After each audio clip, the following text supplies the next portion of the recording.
আজি যিটো এৰোস্ট্ৰিপ কৰিছে সেইটো কিহৰ কাৰণে কৰিছে যে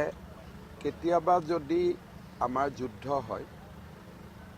তেতিয়াহ'লে শত্ৰু ৰাষ্ট্ৰই যদি আমাৰ বিমান কোটবিলাক বোমেদি ধ্বংস কৰি দিয়ে তেতিয়া আমি যাতে ৰাষ্ট্ৰীয় ঘাইপথৰ পৰাও আমাৰ যুদ্ধ বিমান যাব পাৰে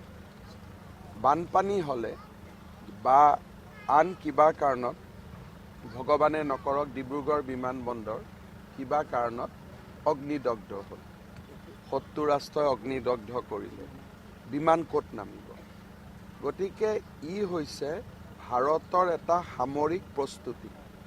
আৰু সেইকাৰণে আজি এয়াৰ ফ'ৰ্ছে বাৰে বাৰে কৈ আছে যে এইটো আমাৰ টেকটিকেল এছেট এতিয়া গৌৰৱ গগৈ যিহেতু তেওঁৰ ভাৰতৰ লগত কোনো সম্বন্ধ নাই অসমৰ লগত তেওঁৰ কোনো সম্বন্ধ নাই পৰিয়ালৰ তিনিজনেই বিদেশী গতিকে তেওঁ ভাৰতৰ নিৰাপত্তাৰ কথাটো বুজি নাপায় আৰু ভাৰতৰ নিৰাপত্তাৰ কথাটো কোনে বুজি পায় এয়াৰ ফ'ৰ্ছে সেইকাৰণে এয়াৰ ফ'ৰ্ছে এইটো নিৰ্মাণ কৰিছে আৰু এয়াৰ ফ'ৰ্ছে প্ৰধানমন্ত্ৰী ডাঙৰীয়াক মাতি আনি উদ্বোধন কৰিছে আৰু আজি ভাৰতৰ যিমান ছিকিউৰিটি এনালাইচিষ্ট আছে নেশ্যনেল টিভিত বহি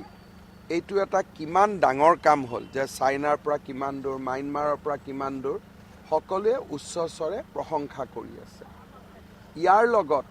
150 টকা চাহৰ কি মই সম্বন্ধ মই বুজি নাপাওঁ য'ত নেকি ভাৰতৰ যেনেকৈ আপোনালোকে জানে চাইনাই যেতিয়া অসমক আক্ৰমণ কৰিছিল কংগ্ৰেছ দলে অসমক বিদায় দিছিল মোদী ডাঙৰীয়াই অসমক বিদায় দিব নোখোজে বা বিদায় দিয়াৰ প্ৰশ্ন নুঠে সেইকাৰণে তেওঁ টাৱাঙত ৰেল লাইন বনাইছে ৰাস্তা বনাইছে ইয়াতে তেওঁ ৰাস্তাৰ ওপৰতে এৰোপ্লেন যুদ্ধ জাহাজ পৰাৰ ব্যৱস্থা কৰিছে গতিকে শত্ৰু ৰাষ্ট্ৰৰ প্ৰতিনিধিয়ে এই কথাটো বুজি নাপাব এই কথাটো বুজি পাবৰ কাৰণে ভাৰতৰ সন্তান হ'ব লাগিব